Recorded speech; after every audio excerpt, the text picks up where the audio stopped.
రాఘవేంద్రనాథ్కి. ఎందుకంటే 1400 మందితో సమావేశం పెట్టిన రచకులు నేను నెల్లూరు కాపురం వచ్చి 2014లో వచ్చాను. అంటే 12 ఏళ్ళు అయింది. ఎవరు లేదు. ఆయన ఖర్చు పెట్టి చేయించాడు అక్కడ మినీ బైపాస్ రోడ్లో. రాలేదు పాపం. నేనేమనుకుంటున్నానంటే ఆయనకి ఆ పోస్ట్ వచ్చినప్పుడు అందరూ ధన్యవాదాలని చెప్తే నేనేం ఫోన్ కూడా చేయలేదు. ఎందుకంటే జోబీలు నింపుకునే పోస్టులు మీకు, జోబీలు ఖాళీలు అయ్యే పోస్టులు మాకు అనేది నాకున్న ఆలోచన. దీనివల్ల లబ్ధి ఏమొస్తుందేమో నాకైతే తెలియదు.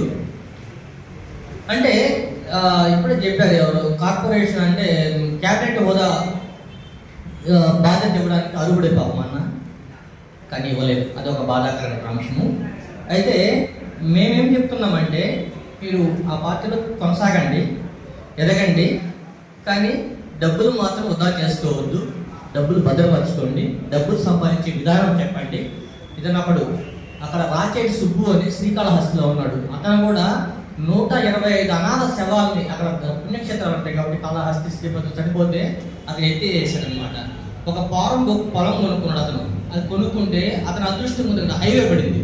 అది మళ్ళీ దాన్ని బ్రేక్ కొట్టేస్తాడు. అతను ఆపోజిషన్లో ఉంటే అతను అక్కడున్న ఎమ్మెల్యేని ఎదిరించి 85 పంచాయతీలు ఉంటే 2 పంచాయతీలు ఒక రజకుడు గెలిపించాడు సర్పంచుడిగా. ఆ కక్షి కట్టి అతన్ని చాలా ఇబ్బందులు పాలు చేశారు. అతనికైనా వస్తుంది అనుకున్నాం. అతని కేసు కూడా పెట్టారు అనమాట. కాబట్టి వీళ్ళు ఎదగాలని కోరుకుంటున్నాము. అట్లానే ఇంకొక ఆయన సన్మాన గ్రహీత వచ్చేసి కస్తూరి రమేష్ అన్న.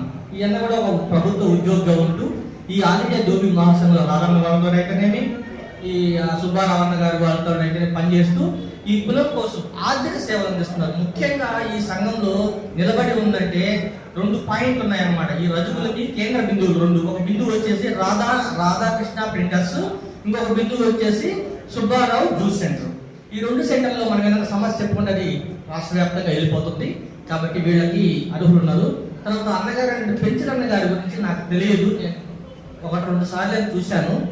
అది విషయం. మీరు ఏదైనా ఉంటే జోబీలు నింపుకునే పదవులకు పోవాలని నేను కోరుకుంటున్నాను. ఎందుకంటే ఒక నోరు కొట్టబడలే, ఒక కడుపు కొట్టబడలే, గనులు ఉన్నాయి, అంటే ఇసుక ఉన్నది, మట్టి ఉన్నది. ఇవన్నీ కూడా మనం కూడా చేసుకోవచ్చు. మన జోబులు ఎందుకు ఖాళీ చేసుకోవాలి? ఖాళీ చేస్తున్నాడు. ఇది పదవులోకి వచ్చాడు కాబట్టి మా పిల్లవాడికి ఇవ్వండి అని మన అందరం డిమాండ్ రేట్ చేయాలి. కాబట్టి ఈ అవకాశం కల్పించిన ఆల్ ఇండియా దోబీ మహాసంఘ్ గారికి, మా అన్నగారైనటువంటి రాధమ్మ గారికి, ఇంకొక అన్నగారు సుబ్బారావు గారికి ధన్యవాదాలు.